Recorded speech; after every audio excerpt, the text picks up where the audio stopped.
Welcome back, listeners, to another episode of The Snake Pit. I'm your host, Son of Bat, and today I'm going to be covering a game that is going to piss a lot of you people off. A game that I didn't even know was real. I honestly thought it was a meme when I first heard about it, but no, this is 100% real. This is Alex Jones NWO Wars. Yeah, the Alex Jones video game.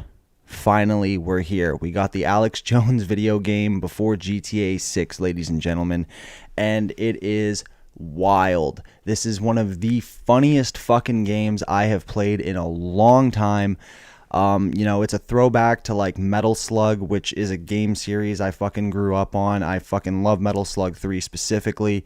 And, I'm a bit of a conspiracy nut. Those of you know me in person, those of you who, get a gist of the channel, I'm into conspiracies. I'm into more of the grounded ones, you know what I mean? I try not to take one view over the other, but I've been following Alex Jones for a minute. Because of him, we got the Bohemian Grove video that you all know about. A lot of people think he's crazy. Some people think he's a shill. Some people think he's completely dangerous. I just think he's a very passionate dude who says some shit that, at first sounds crazy, but, he has receipts to back up some of the shit he's saying. He's also really fucking funny. I find extreme entertainment out of like the video clips that are still up on YouTube. InfoWars is pretty sick for like good interviews and, just wild conspiracy content. And I even went so far as to enjoy the Alex Jones music, which would be the Alex Jones Prison Planet, which is like this super hardcore, like grimy death metal band, but instead of vocals, it's just Alex Jones rants, which is fucking amazing. And this game kind of fits in that tier in the sense that it's kind of like a meme, but it's a good game. Like, it plays really fucking well, for a fucking run and gun shooter, bullet hell fucking game. This is awesome. This is a really fun game. Again, I thought it was a meme when it first came out. I remember seeing a trailer online and being like, there's no way this is real. And then finding out that it's voiced by Alex Jones, I'm like, okay, it's got to be a joke.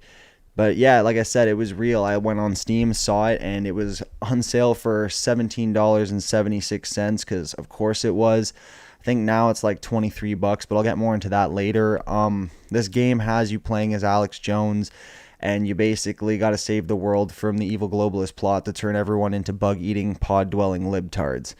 You got so many different kinds of enemies in the vein of Metal Slug, so you got like hordes of these little enemies, and then you got to like cap it off with a big boss. Some of these enemies are fentanyl zombies, some of them are gay frogs, some of them are skeletons. There's levels where you gotta free babies from cages, and the bosses in this game, holy fuck, are like some of the bosses and the power-up items, like, well, not power-ups, I guess you call them companions, were so fucking funny. Like, dude, I got ripped, like super fucking ripped, and then I popped this in and locked in, and then I was playing this game and I was laughing my fucking ass off. Like, dude, I have not had such a good time playing a game, or like, like a fucking funny game that was just easy to jump in a long time. So this was great. Like, some of the bosses you got are like the Virgin Billionaire, Dr. Fooker, the Big Tech Lizard Nerd, the Rapist, Crooked Witch of the West Wing, Clown News Network Jesters, Castro Jr., Nazi Dragon, Giant Puppet Octopus, and the all-powerful Globalist.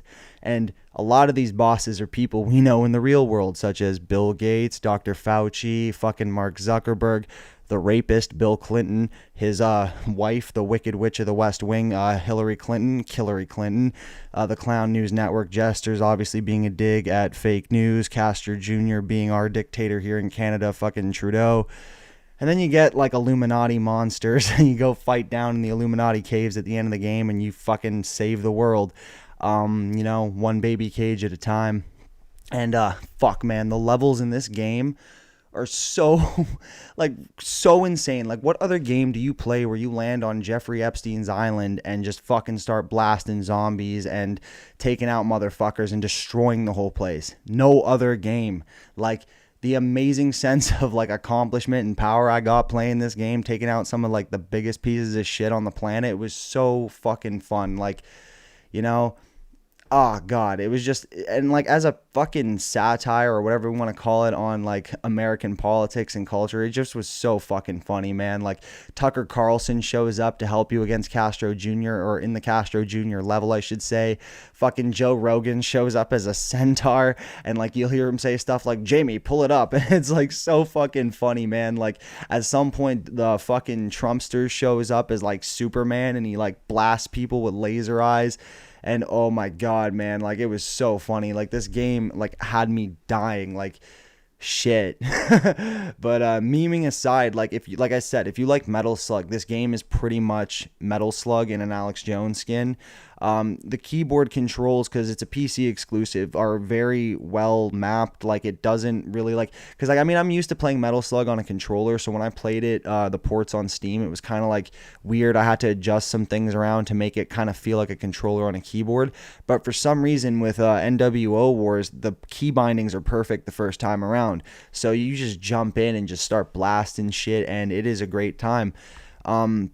The one, I mean, there's a couple problems. Like, it isn't a perfect game. I'd say the only problems I really have is, like, I don't know if it's just me and I'm a fucking superhero that was meant to take out the globalists and shit, but this game took me, like, less than 40 minutes to beat. Like, I've actually beaten it twice, and I think my total playtime is something like fucking 45 minutes or an hour or something.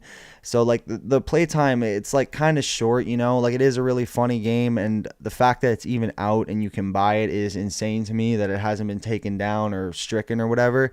But it is a really short game, so I don't like really think the price is worth it. Like yeah, it's funny, it's like 1776, but like that's kind of like, you know, you expect more, because like Metal Slug 3, like even on like an easy to medium difficulty, that game takes about like, well, at least for me, it takes about like an hour and a half. Like it's a tricky fucking game that progressively gets harder and harder.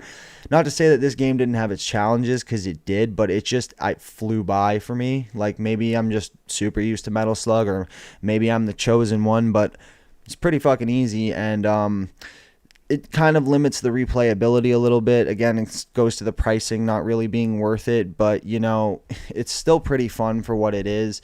The other thing too that kind of like bugs me a bit, I hope it like gets fixed in an update or something, is I hope they add achievements to this game.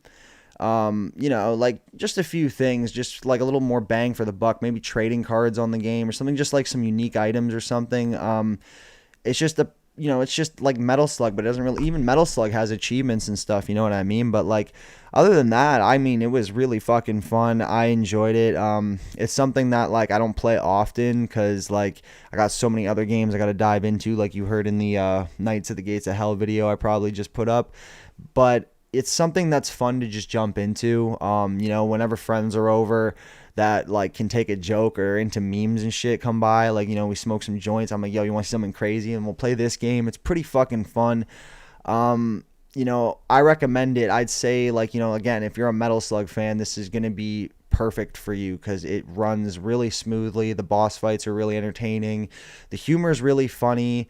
You know, but the price, like, I'd say wait for it to drop down a bit, maybe go on sale or something, or at least wait until they update it and add some more things, because right now as it stands, $23, I'm afraid isn't really worth it.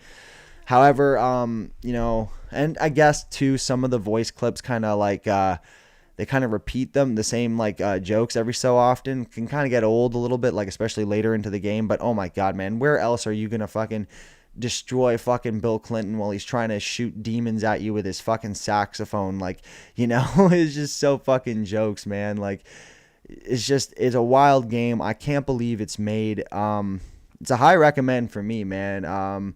I think it's super funny. I think it's like fluid playability. Like I said, I'm just like saying the same shit over and over at this point.